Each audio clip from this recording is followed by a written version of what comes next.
Hoje é a nossa terceira palavra dentro desse assunto. Abrimos na primeira semana com Mateus 5, 1 e 2. O Bruno entrou Mateus 5, 3 na semana passada, na palavra bem-aventurados, tratando a perspectiva da felicidade, hoje. E hoje vamos entrar de forma mais objetiva no restante desse versículo 3 do capítulo 5 de Mateus. Abra lá comigo, Mateus 5, 3. Mateus capítulo 5, versículo 3. Bem-aventurado, ou felizes, não sei como está na sua versão, os pobres em espírito, pois deles é o reino dos céus. Abra comigo em Lucas, capítulo 6, versículo 20. Lucas 6, 20. Mesmo texto, registrado por outro evangelho, por outro evangelista. Lucas 6, 20. Olhando para seus discípulos, ele disse: Bem-aventurado vocês, os pobres, pois a vocês pertence o reino de Deus. Bem-aventurados pobres, aqui em Lucas, e bem-aventurados humildes de espírito, ou pobres de espírito em Mateus. Não é de se surpreender que essa seja a primeira bem-aventurança, irmãos. É evidente que ela serve de chave para entender todas as demais. Não tem como ter dúvida que quem organizou, ou quem liberou essas bem-aventuranças, teve uma intenção muito clara de organizar dessa forma que está organizado. Então não foram palavras soltas que uma hora foram agrupadas de qualquer modo. Acredito que tem uma intenção por trás. Jesus sabia a sequência ideal para aqueles discípulos assimilar a mensagem que ele estava liberando. Quero ampliar um pouco essa nossa construção, também fazendo referência ao Evangelho de Lucas, porque ela registra uma pequena diferença, e alguns acham que isso invalida o texto. De forma nenhuma, isso amplia o texto. Então, em Mateus, você vai perceber que ele usa... Mateus usa a palavra pobres de espírito ou humildes de espírito. E em Lucas, somente a palavra pobre. Perceba que a mesma afirmação parece sugerir em Mateus uma realidade mais pessoal do nosso estado como pessoa, no sentido humilde de espírito, como algo que pode ser alcançado por uma pessoa. Ok? Já em Lucas, a palavra pobre sugere aqueles materialmente pobres também, com mais ênfase. Então, em Mateus, humildes de espírito, e em Lucas, pobres.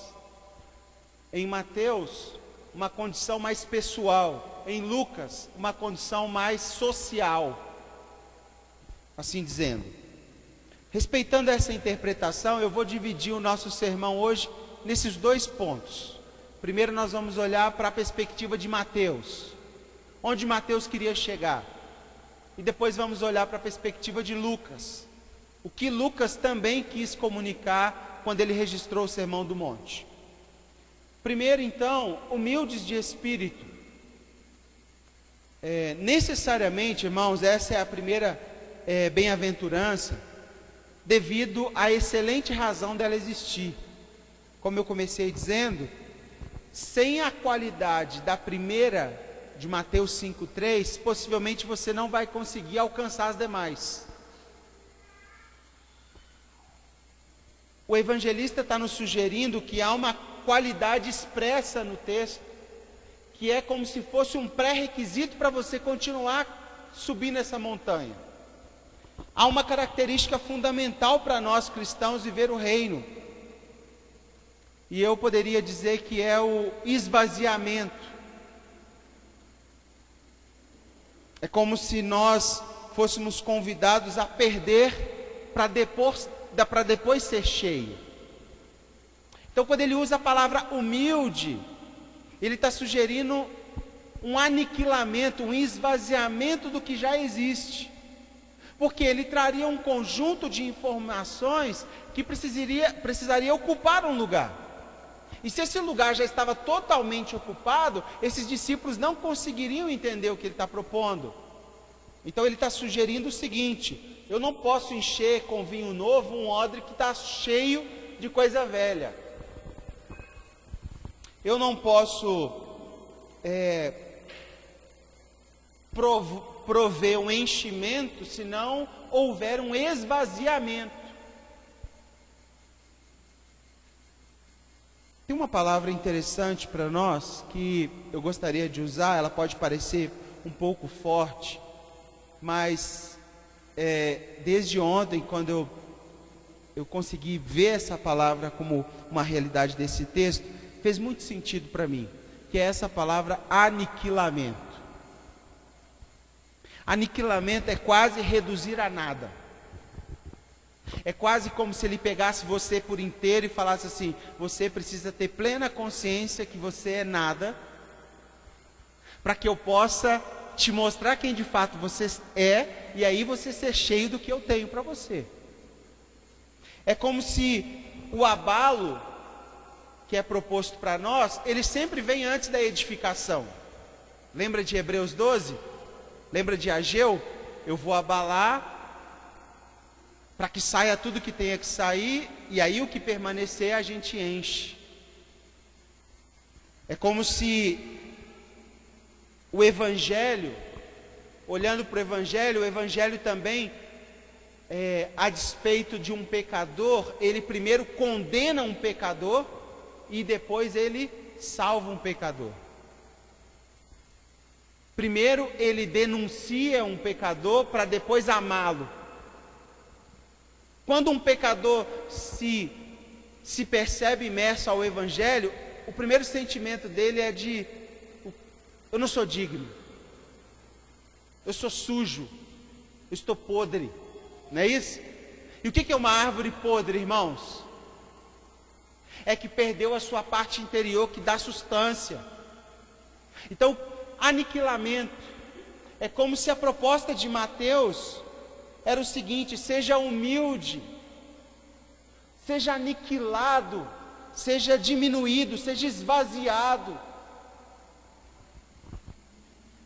E por que então essa bem-aventurança vem primeiro? Porque ela é um teste. Porque a gente não pode passar daqui sem passar por a etapa de Mateus 5,3, esvaziamento. Nós não vamos conseguir entender, chorar com os que choram, se a gente não esvaziar do nosso orgulho. A gente não vai conseguir entender o que é acender uma candeia e brilhar na cidade, enquanto a gente não esvaziar dos nossos interesses próprios. Então a palavra humildes aqui é um teste, é uma porta de entrada do Sermão do Monte. Será que você está pronto para seguir em frente? Pergunte a você mesmo se você está disposto a se apequenar, a olhar para o Evangelho com uma condição de condenado e por isso salvo, aniquilado, ou seja, sem nada, para assim se tornar herdeiro do mundo. A palavra humilde tem sido utilizada hoje em vários sentidos, e muitos deles não caracterizam o que de fato significa ser humilde. Existem pessoas que utilizam a palavra humilde para se retratar a condição social em que ela vive. Então você vai na casa de uma pessoa que mora numa comunidade e fala: essa pessoa é humilde. Não necessariamente. Existe muito pobre orgulhoso, como existe rico humilde. Difícil, mas existe. Mas tem pobre que é tão pobre, mesmo tendo dinheiro, e ele é orgulhoso. O Augusto Cury diz que tem gente que é tão pobre, que a única coisa que tem é dinheiro. E esses normalmente não são humildes. Esses pobres que só têm dinheiro, normalmente não são humildes. Por quê? Porque eles são cheios de si. E a proposta é aniquilamento, é esvaziamento. Então, a palavra humildes ou pobres, aqui em Mateus, a palavra humildes de espírito, aqui é... A palavra humildes aqui, irmãos, de espírito, estamos juntos? Olha para mim. Epitokos. Em grego ela significa pobres, paupérrimos, nível mais baixo de pobreza, esvaziado, pequeno, com pouca estima de si mesmo, modesto. É a palavra humilde. O Sermão do Monte, irmãos, é uma chave para a gente entender todo o Novo Testamento. E ele propõe pessoas que reconhecem que tudo que tem é o Senhor. Então não é uma proposta para pessoas que já têm alguma coisa. Ou não é uma proposta para pessoas que têm algo e quer ter mais. Não tem jeito. A proposta de Mateus 5 é o seguinte: Jesus sobe o monte, chama os discípulos e fala assim: percebam, vocês não têm nada, só eu. Vocês perderam tudo. Tudo que vocês pensaram que tinha, vocês não têm mais. Isso me lembrou da oração de Davi no Salmo 16. Ele fala assim: guarda-me, ó Deus, porque em ti eu busco refúgio. Digo ao Senhor: tu és o meu bem, e outro nenhum eu possuo. Em outras versões fala assim: tu és o meu Senhor, e nenhum outro bem eu tenho. Só, irmãos, que Davi tinha ouro, sim ou não? Tinha? Saul, quando é destituído do trono, já havia uma monarquia rica, mas Davi, Deus é muito gracioso com Davi, a ponto de Davi deixar tanto ouro, capaz de Salomão erguer um templo. Então Davi tinha ouro? Muito. Davi tinha poder? O rei mais respeitado que houve na monarquia, Davi. Não só porque ele venceu Golias, é porque ele era diferente. Ele tirava a sua estola e conseguia se dobrar como se ele não tivesse nada. Ele vence a batalha, traz a arca de volta para Israel, e ele tem a liberdade de dançar pelado, de frente à arca. E isso para um judeu é uau! Então ele era diferente. Davi tinha carros, cavalos. Davi tinha casas, irmãos. Só que Davi tinha um coração que dizia o seguinte: eu não possuo nada, eu não tenho outro bem, a única coisa que tem valor para mim é o Senhor. Humilde também, irmãos, é a palavra, como eu disse, pitokos, que significa pelado, nu, despido, ou a habilidade de agir com Deus, ou de se relacionar com Deus, não tendo nada entre você e Ele. Sem máscaras, pelado. Pergunta: tem alguém aí? Será que as pessoas nos aceitam, nos agradam, nos amam, Por quem nós somos ou por quem nós demonstramos ser?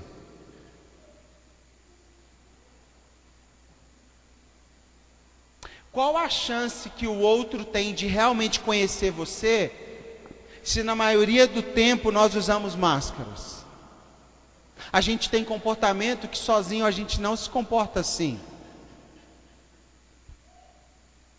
O problema que usar máscaras ou de ser um personagem é que uma hora essa máscara cai, e normalmente cai em momentos desagradáveis.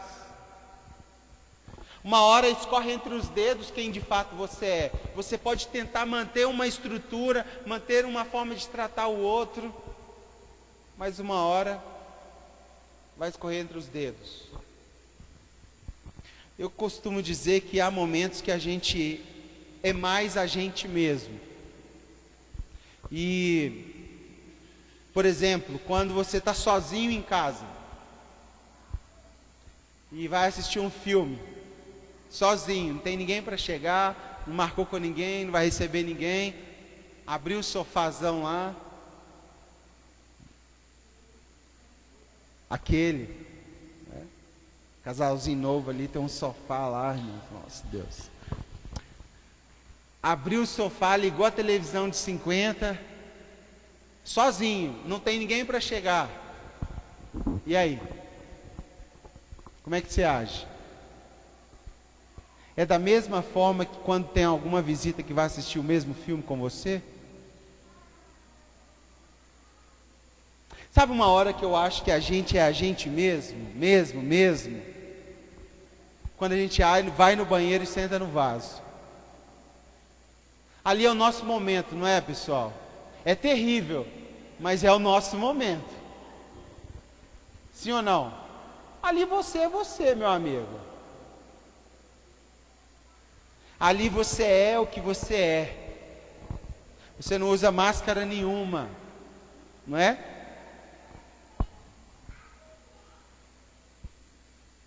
Eu tenho dito, quinta-feira eu falei um pouco sobre isso, que o que nós fazemos em segredo determina muito da nossa sanidade que demonstramos em público.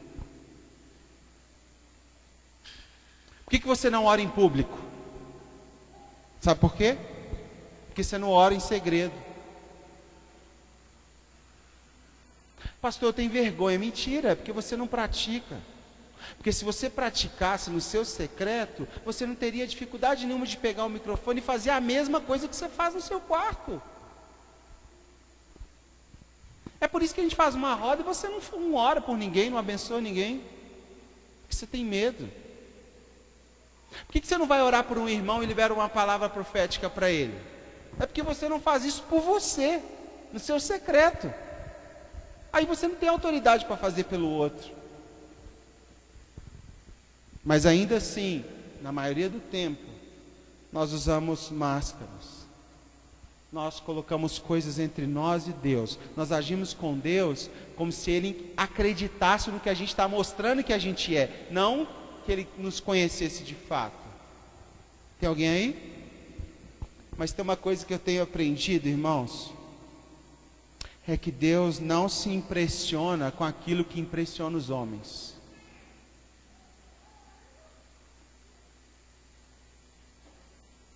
Deus não se impressiona com aquilo que impressiona os homens. Pessoas podem estar recebendo aplausos e Deus pode estar dizendo: é porque eles não conhecem. Pessoas podem te liberar elogios, te colocar num pedestal, te dar uma promoção, te tratar como superior, e Deus olhando e falando assim. Você pode até mostrar uma maturidade para as pessoas que não bate muito bem com a sua idade, né? Tipo, tem um filho de 17, o outro de 15, então a gente fica cobrando para eles amadurecerem rápido. E aí em algum momento, assim, esse menino já está pronto. Aí o pai dá uma olhadinha assim, tá ótimo. Tipo, você não sabe. Porque no momento que eles estão, eles mesmos, com as tribos deles, nos momentos deles, sozinhos no telefone celular, é que eles são eles. E é ali que Deus vai. É ali que Deus nos conhece. É ali que Ele quer saber se a gente quer ser esvaziado para então ser cheio. Deus sabe quando a gente está vivendo uma vida dupla, pessoal. Deus sabe. Deus sabe quando a gente se esconde no título. Esses dias o Gabriel de Indaiatuba, aí a gente liguei para ele, estava conversando um pouco, dando umas cuidado mútuo. Ele é pastor, né? Então a gente se ajuda, confessa pecado, um ora pelo outro. E aí, quando começamos a conversa, ele foi me chamar de pastor. E eu fiquei bravo, e ele se assustou um pouco, porque eu fiquei bravo por ele me chamar assim. Aí ele falou assim, mas por que você não gostou? Eu falei, porque o meu título vale menos do que a amizade que nós já construímos. Nós somos amigos. E Jesus, em última instância com seus discípulos, ele falou, não os chamo mais de servos, porque vocês já sabem a minha missão, já vão cumprir, então nós somos amigos. Então qual é o título máximo de uma pessoa que anda em jornada com Cristo e junto com os irmãos? É se tornar amigo de jornada, amigo de caminhada. Isso é, qualquer outro título é baixo.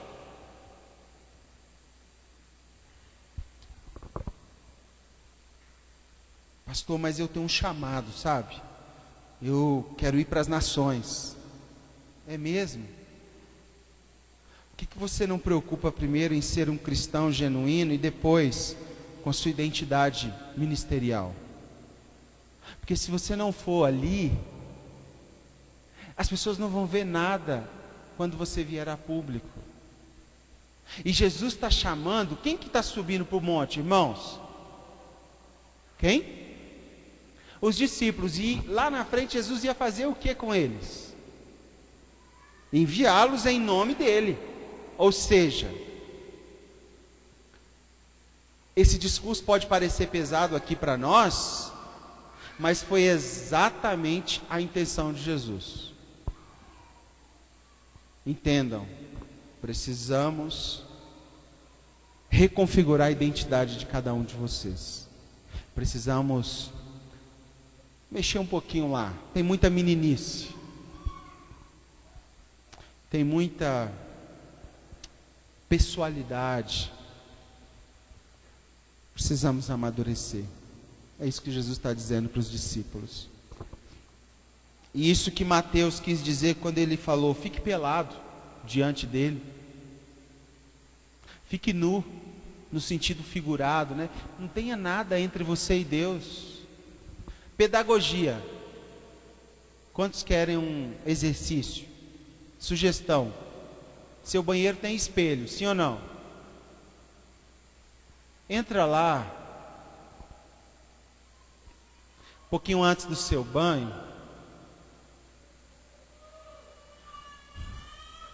daquele jeito que você veio ao mundo, né? Mostra a sua feiura para o espelho.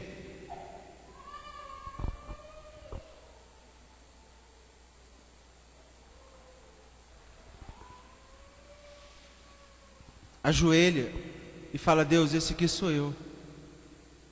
Isso aqui é exatamente quem eu sou. Sem a roupa da religião, sem os títulos da minha vocação, sem o meu cartão de crédito, porque não tem como colocar a carteira no meu bolso. Eu só trago a minha aliança. Sou eu.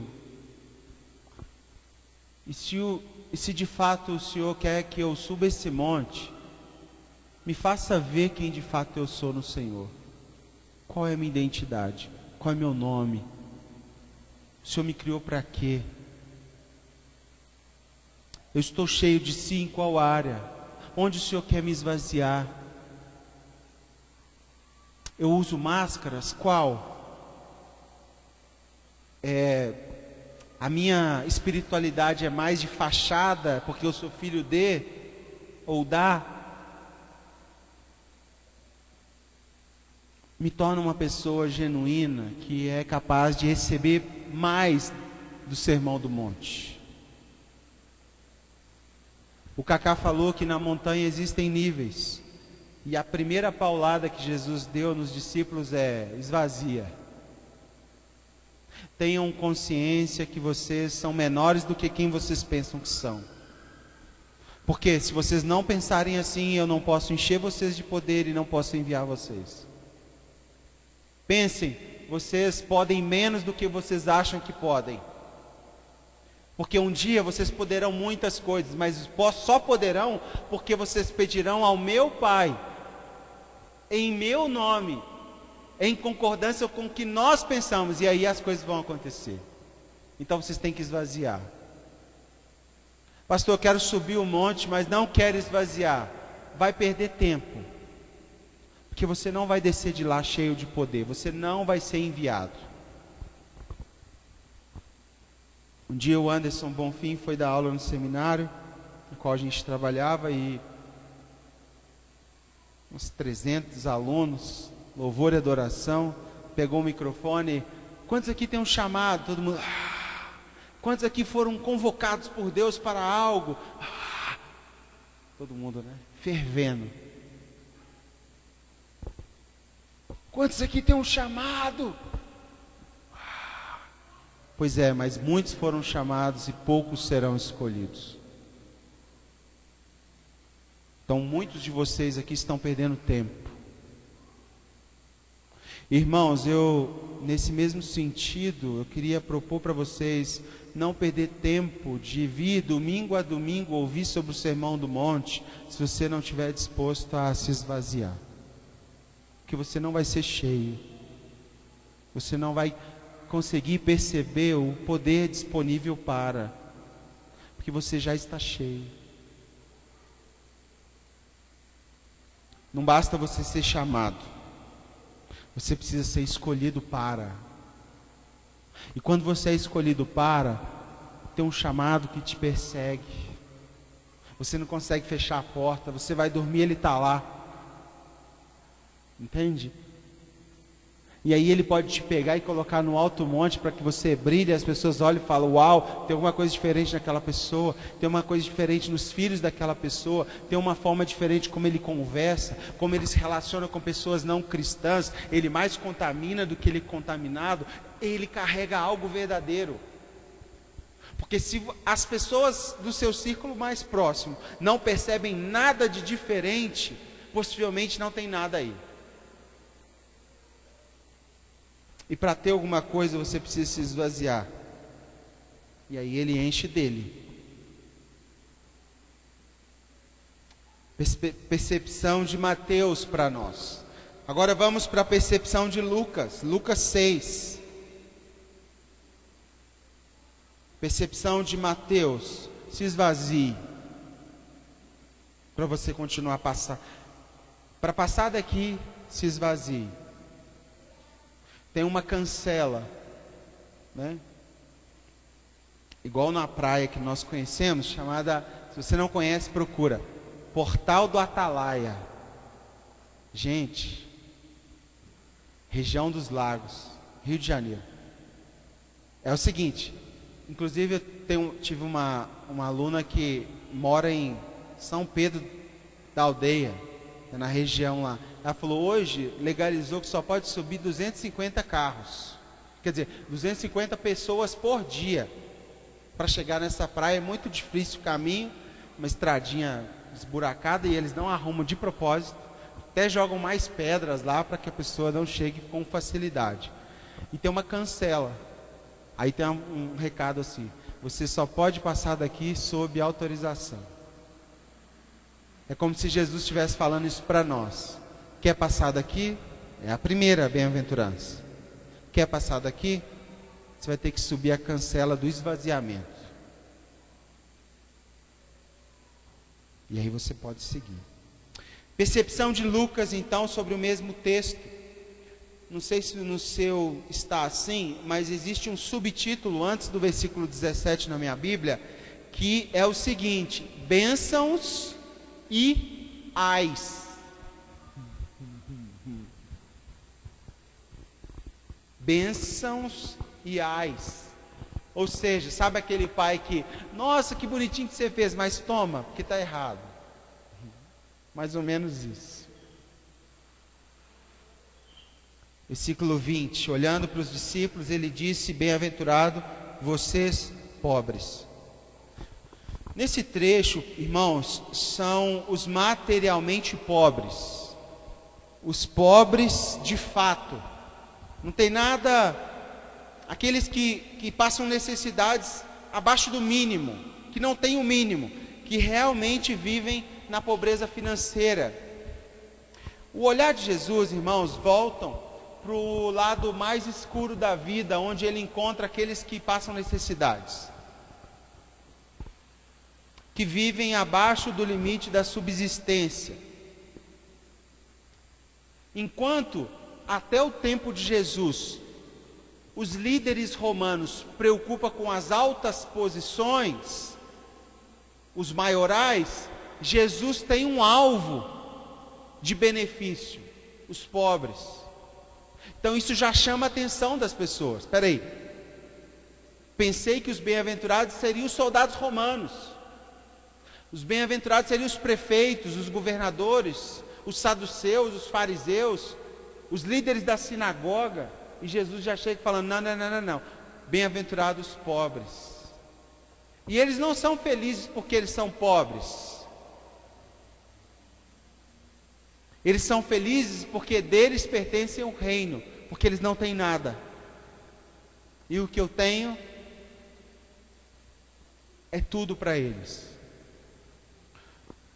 As bem-aventuranças colocam os marginalizados pela sociedade no centro da atenção de Jesus, o que normalmente não está no nosso.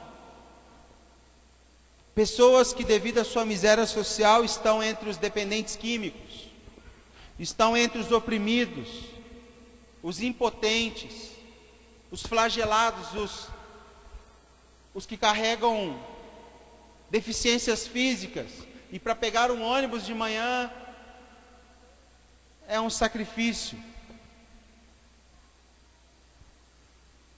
Pobres, normalmente nos evangelhos, pobres e doentes, normalmente é liberado em um suspiro só. As duas coisas estão juntas na Bíblia, sabe por quê? Porque pobreza adoece as pessoas. Eu fiz uma pesquisa rápida ontem e achei poucos números, mas a última pesquisa que eu encontrei da ONU, Organização das Nações Unidas, é que 1,2 milhão de pessoas, ou seja, 1 em cada 5 habitantes do planeta é pobre. David, eu acho que essa conta está errada, porque eu também sou pobre. Não, esse pobre, o indicativo, o indicador da ONU, é uma pessoa que sobrevive com menos de $1 por dia. Então, 1 a cada 5 pessoas sobrevive com menos de $1 por dia. Se fosse $1, sabe quanto seria em reais por mês? R$ 114,70 como salário do mês. Se fosse $1, mas é menos. Então, 1 a cada 5 habitantes da Terra vivem com menos de R$ 114 por mês. O que você gasta numa saída para comer uma pizza é o salário de uma pessoa pobre para sobreviver um mês.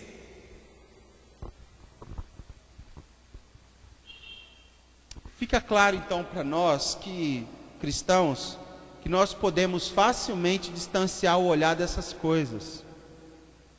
A gente começa a conviver e a viver como se essa realidade não nos afetasse. Como as pessoas em situação de rua que estão na praça de frente à minha casa não fosse a minha responsabilidade.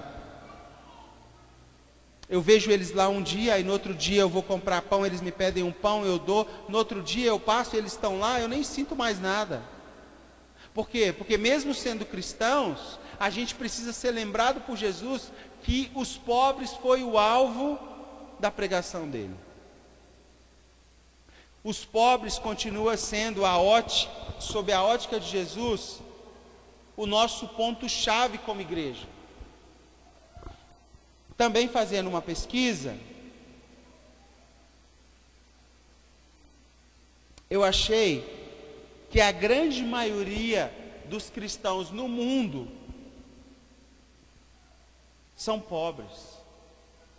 Alguns já justificam isso, que diz que o coração do pobre é mais receptivo, que ele já não tem nada a perder para receber o reino de Deus, ou para se dobrar a Jesus. A grande incógnita que parece a nós é que chamar um pobre de bem-aventurado ou de feliz é uma provocação. Porque uma pessoa que não ganha R$114 no mês e falar que ela é feliz, quem pode encontrar felicidade na pobreza? Tem pessoas que mudam até o humor quando está sem dinheiro. Sim ou não? Quando está chegando o final do mês e você não tem aquele dinheirinho para o café, não é? Aí você não tem como tomar café naquele dia, você não fica com raiva, não é porque está faltando café, você fica com raiva porque está faltando o dinheiro do café. Que felicidade há em ser pobre? Não há felicidade nenhuma. Só há felicidade nesse versículo porque Jesus está apontando para o benefício que vem a seguir, que é o reino dos céus. Exemplo, olha a interpretação: bem-aventurados que choram, porque eles serão consolados. Bem-aventurados, felizes os que choram. Existe felicidade se você está chorando? Obviamente que não. Mas por que ele usa a palavra bem-aventurados? Bem-aventurado porque você vai ser consolado. Traduzindo numa linguagem mais fácil seria: você que chora se torna feliz porque ele te consola. Então não há felicidade em chorar, muito pelo contrário, você está triste, por isso você está chorando. Mas há felicidade em ser consolado pelo nosso Consolador. Deu para entender? Então, bem-aventurados os pobres. É feliz ser pobre? Não. Feliz é porque o reino é seu. Então nós somos chamados por Cristo a olhar para o mundo e quebrar as barreiras que nos divide como pessoas, que promovem injustiça, a corrupção, as diferenças. É mais ou menos aquele momento onde você vai almoçar no self-service e percebe que há algo marginalizado que não tem acesso ao seu prato. E você consegue perceber a possibilidade de fazer com que ele tenha o mesmo acesso. Entende? Isso é reino. Que ele venha comer na mesma mesa, que ele venha colocar o prato como você colocou. E aí você estabelece o reino naquele momento. A igreja, irmãos, é a igreja dos pobres, pois a maioria dos 2 milhões de cristãos são pobres. São pessoas que vivem com menos de R$114 por mês. Pobres.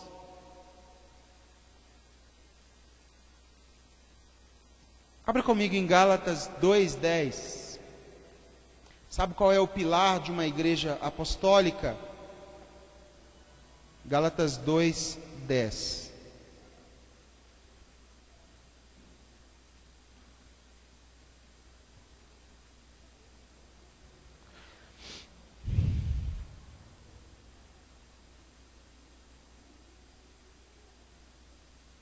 Somente pediram que nos lembrássemos dos pobres, o que me esforcei por fazer. Paulo está falando o seguinte, está sugerindo a essa igreja de Gálatas: olha, tem um pilar que deve movimentar a nossa espiritualidade, a ótica pelos menos favorecidos. Não é você que tem cada vez ter mais, mas é você que tem cada vez conseguir escoar mais para o maior número de pessoas. David, então os salvos são apenas os pobres? Não, quase isso. Vai ter algum rico salvo, mas é como passar um camelo no fundo de uma agulha, porque eles são ricos demais aqui. Lembra da parábola do rico e Lázaro? Lembra disso? Ambos chegam lá, de um lado do vale, tem um rio no meio, e o outro do outro lado. O que está no lado do seio de Abraão, quem é? O pobre. E qual é a justificativa quando o rico questiona? Olha, em vida, você teve tudo. Você foi cheio de tudo. E ele não teve nada. Aqui agora, ele tem tudo e você não tem nada. Porque dele é o reino. Não é seu.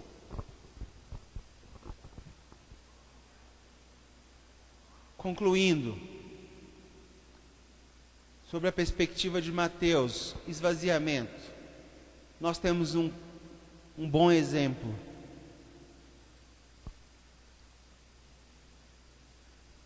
Nosso Senhor Jesus, para cumprir a missão dele, ele precisou vir aqui e se esvaziar. Abra comigo em Filipenses 2:5.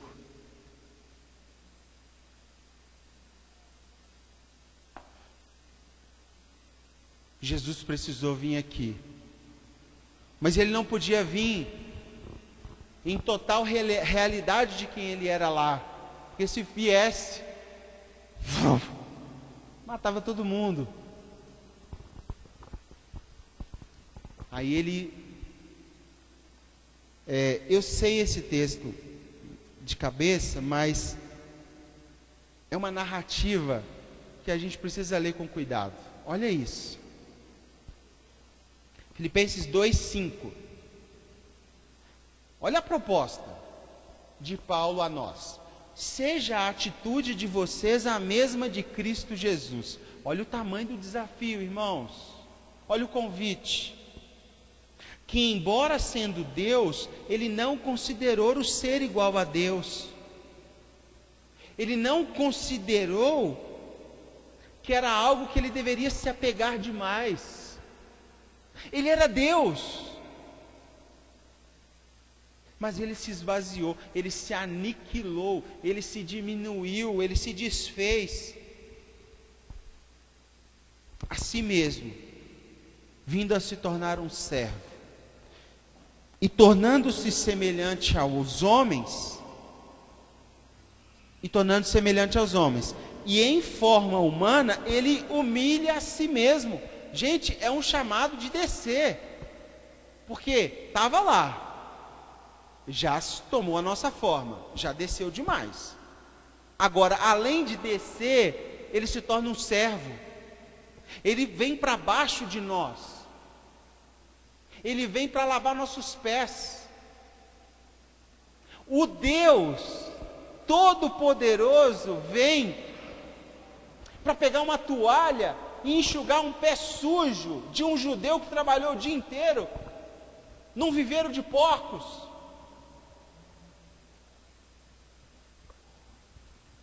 E sendo encontrado em forma humana, ele se humilha, ele se aniquila, ele se rende, ele se entrega a si mesmo, sendo obediente até a morte, morte de cruz.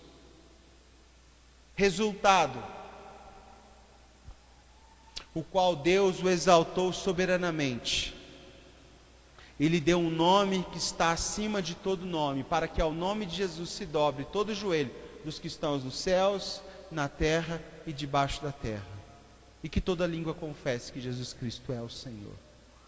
Você tem dois caminhos: ou você ajoelha hoje, ou você vai ajoelhar amanhã. Ou você se esvazia hoje, ou você vai se apequenar amanhã, porque Ele vai fazer você se dobrar, querendo ou não. Não, eu não acredito nessa cristandade de vocês, eu não acredito no Jesus de vocês. Não tem problema nenhum, meu amigo. Mas fique sabendo, um dia está escrito, todo joelho vai se dobrar.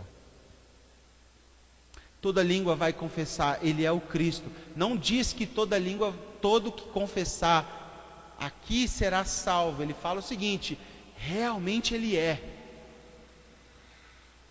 Então todos os joelhos vão se dobrar, toda língua vai confessar. Agora, quantos serão salvos desse pacote, a gente não sabe.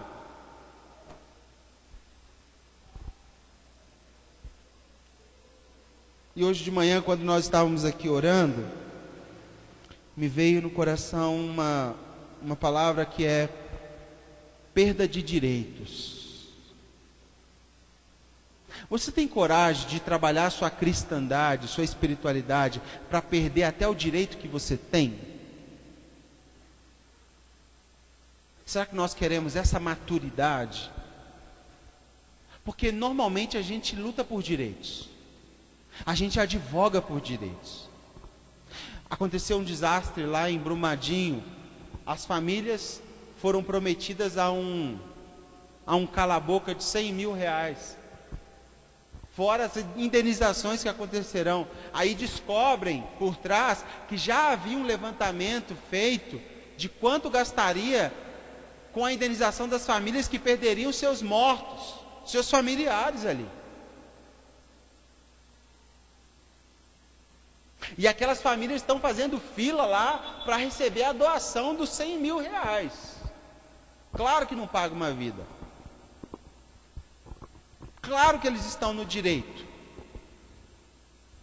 Mas a pergunta aqui em Filipenses 2 é: estão disponíveis para perder até o direito? Porque Jesus tinha direito de ser Deus aqui. E Ele não usou desse direito. Muito pelo contrário, sabe o que Ele fez? O Deus Todo-Poderoso se entregou para morrer na cruz por mim e por você. Ele se entregou, irmãos, para apanhar por 3 dias, sendo escárnio dos romanos. Tem noção disso? Tem noção que se Jesus falasse assim, lembra daquele fato quando eles vão prender Jesus? Estou empolgado. Respira. Mas lembra quando eles foram prender Jesus? E aí eles perguntam assim, é você que é o Messias? E ele está caladinho. Fala se você não é filho de Deus. Lembra disso? E aí Jesus não aguenta e fala o quê? Primeiro ele falou, vocês dizem. E depois quando ele fala, eu sou, o que acontece? A terra treme, as pessoas caem no chão só porque ele falou, eu sou. Esse Deus precisava ser uma ovelha muda, entregue a seus tosquiadores, para que eles arrancassem a pele dele e ficasse uma carne viva. Ele precisava disso. Ele precisava deixar que alguém chegasse do lado esquerdo dele e enfiasse uma lança até vazar água e sangue, para que ele escorresse a vida pela lança. Ele precisava. Mas ele perdeu o direito. E sabe o que faz a gente perder o direito? O amor por uma causa maior. Quando você tem direito de estacionar o carro, a vaga é sua. E você percebe que alguém está questionando você que gostaria do seu lugar. Você dá uma olhadinha do lado e tem um lugar coberto, melhor para o seu veículo. Você não tem dificuldade de abrir mão, não. Ô meu querido, você quer essa aqui? Não, pode ficar à vontade. Você já viu outra. Mas no caso de Jesus, ele abriu mão para para se aniquilar, irmãos. É o Deus Todo-Poderoso se apequenando. Sabe o que eu fico pensando? Que quando aconteceu esse negócio da cruz, os discípulos que estavam olhando, falou assim, bem que ele falou lá em Mateus 5, lembra? Que era para a gente se esvaziar. Cara, o que ele está fazendo? Será que ele é Deus mesmo? Porque se ele fosse Deus, ele não ia permitir que as pessoas fizessem isso com ele. Não, pelo contrário. Ele perdeu o direito. Ele se aniquilou, ele se rendeu por amor a uma causa muito maior. E esse é o convite para você continuar subindo o monte. Porque Filipenses 2:5 começa dizendo: seja a atitude de vocês a mesma de Cristo. Sabe qual é a minha oração? Que haja um batismo de humildade. Porque Jesus teve que ser muito humilde para não ser Deus. Naquele momento, ele se permitiu ser tratado como um ladrão, condenado, sentenciado à morte, pior dos pecadores.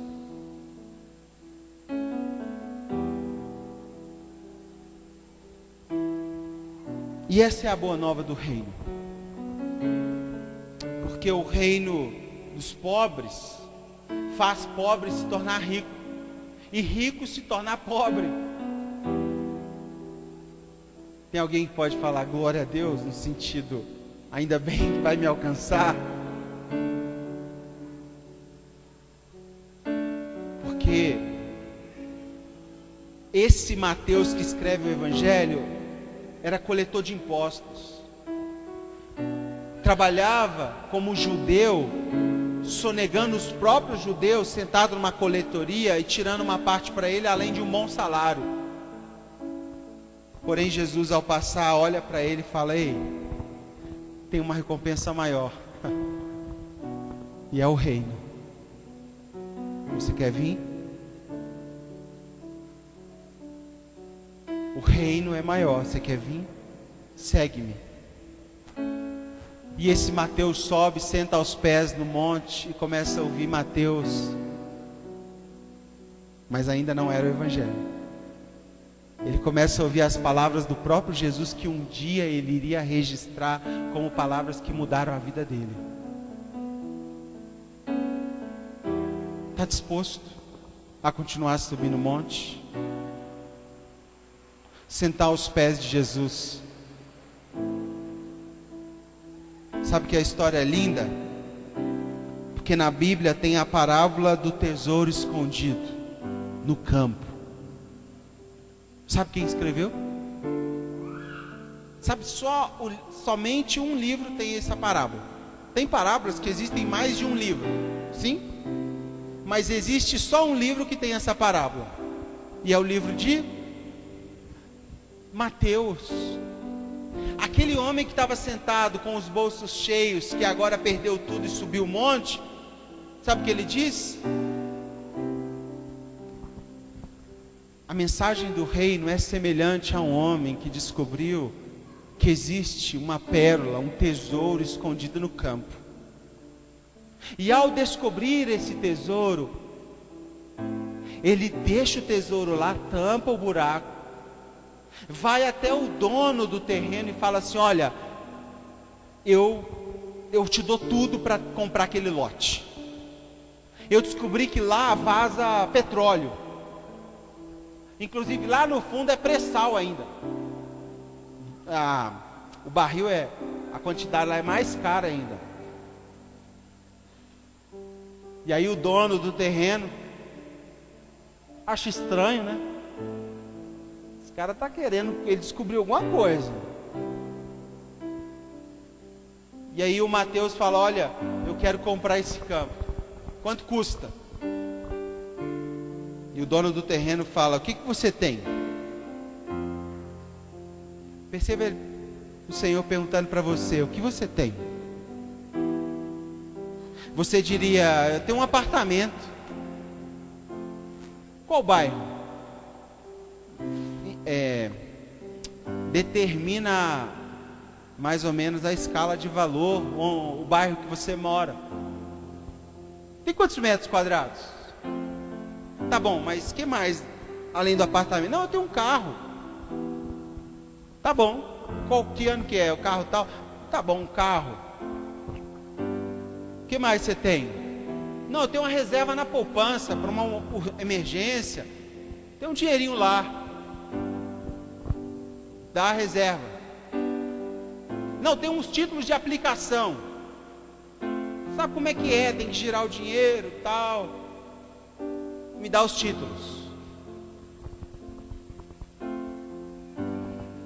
O que mais você tem? Não, não tem mais nada. Eu falo: não, mas eu estou vendo uma aliança no seu dedo. Você é casado? Sou casado. Então você tem uma esposa. Tem uma esposa. Ele falou: dá a sua esposa. Tem filhos? Tenho 3 filhos. Dá os seus filhos. Não, mas agora eu não tenho mais nada. Não, tem. Você trabalha com o quê? Não, eu sou marceneiro. Dá seu trabalho. Sua marcenaria completa, suas máquinas. Ah, Jesus. Dá tudo. E aí, esse comprador do terreno olha para o dono do lote e fala assim: ô, quanto custa? Você levou minha casa, levou meu carro, levou minha reserva, levou minhas aplicações, levou minha esposa, os meus 3 filhos, que dinheiro nenhum paga. Quanto custa esse lote? E o dono do terreno olha nos olhos do comprador e diz: tudo. O reino de Deus é para aqueles que dão tudo. O reino dos céus é para aqueles que não têm herança nesse reino dos homens. O reino é para aqueles que têm a habilidade de viver como se tudo fosse dele e fôssemos apenas cuidadores, mordomos. E esse é o tesouro escondido no campo. Nós descobrimos esse reino, e esse rei passa a governar todas as coisas que temos nas mãos.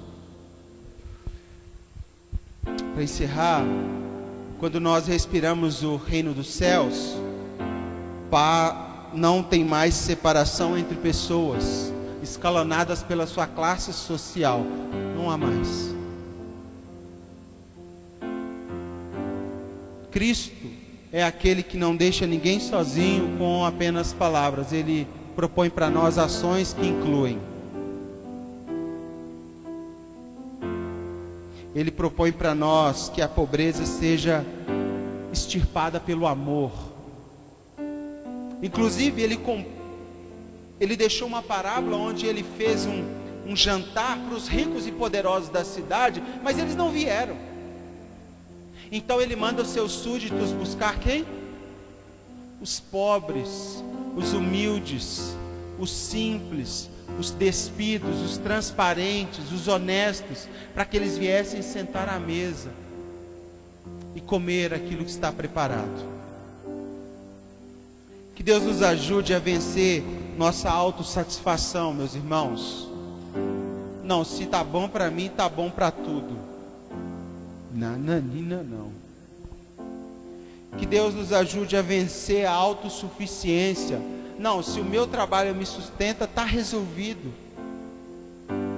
Que a gente possa girar menos em torno de nós mesmos, menos do nosso umbigo, e perceber que há pessoas que precisam de ajuda do nosso lado.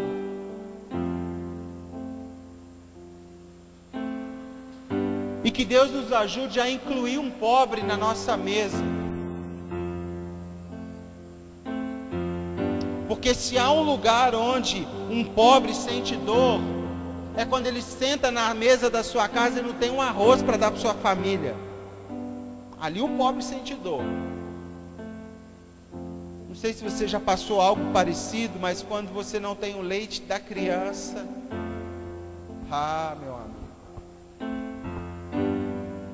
o negócio dói. Você até faz jejum, mas a criança, seu filho, que possamos girar menos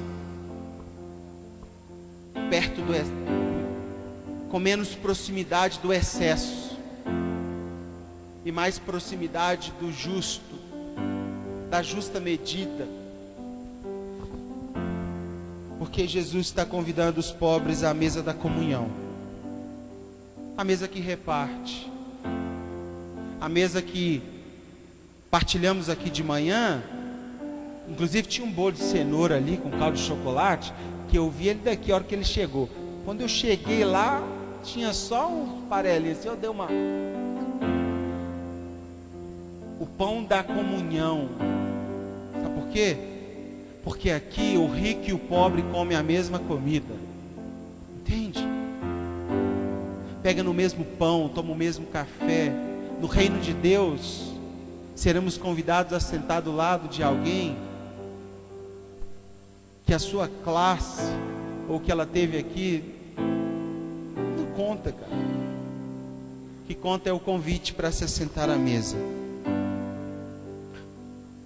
E aproveitando o ensejo, eu queria propor que nós ceássemos hoje a ceia memorial. A ceia que Jesus ceiou com seus discípulos. E quem eram os discípulos? Os pobres, aqueles que perderam suas vidas, aqueles que perderam tudo. E eu queria que, à medida que você pegasse os elementos da ceia, você se colocasse em pé e orasse para que essa ceia fizesse sentido para você. Pastor, mas eu nem sou batizado, nem sou dessa igreja, eu posso cear? Se você estiver com fome de Deus, se você estiver com sede de Deus, fique à vontade, a mesa é do Senhor. Se você se reconhece como um pecador arrependido, fique à vontade, essa mesa é para você.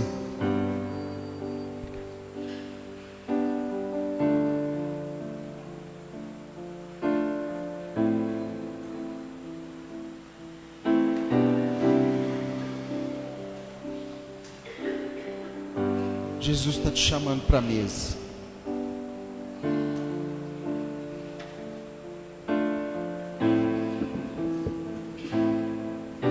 Para você tomar essa ceia como nunca antes.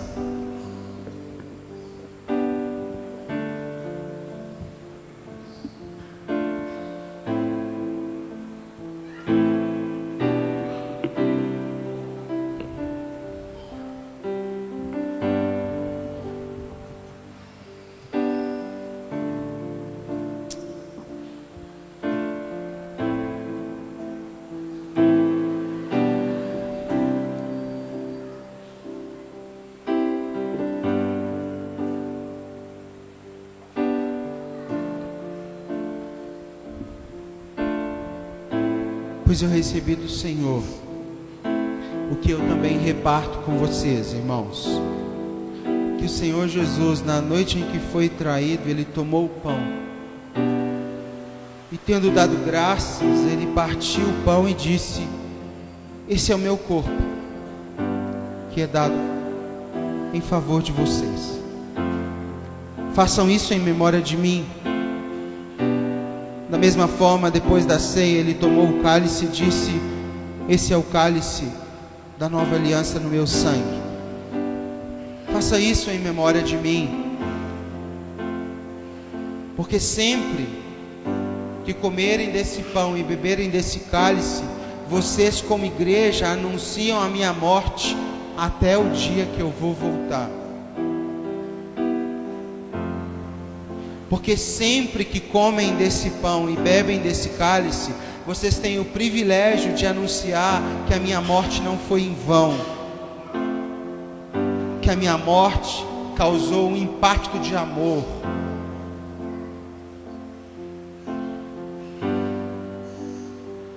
Jesus, nós te agradecemos pela sua capacidade de se aniquilar, de diminuir dos seus poderes no sentido completo e não humanos. E vir aqui, Pai, assumir uma forma humana já seria demais para o teu filho.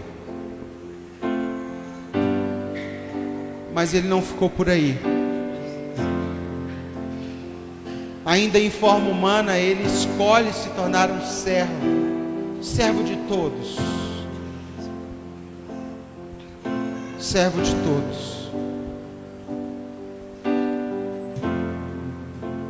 Mas antes disso,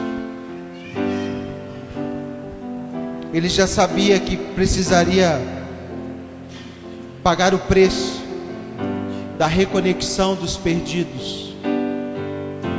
E isso custaria dor, custaria a morte de cruz, porque desde antes da fundação do mundo ele já era, ele já sabia, e mesmo assim ele continuou nos amando obstinadamente. Mesmo assim ele viu o propósito. Pai, assim como Paulo sugeriu à sua igreja, faz com que nós sejamos humildes. Humildes como Jesus, simples como Jesus. Confrontados, Pai, por essa realidade de servir e de viver pelo outro e para o outro.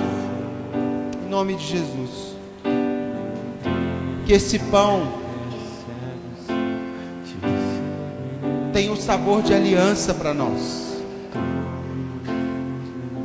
Tenha sabor de um pacto eterno até o dia que Jesus vai voltar. Que esse sangue representado por esse suco, Deus, seja o temor do preço pago da cruz. Cada gota daquele sangue que escorria na terra,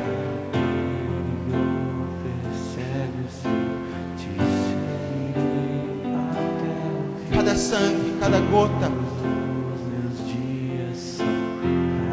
nos convida a dar os nossos dias totalmente a Ele.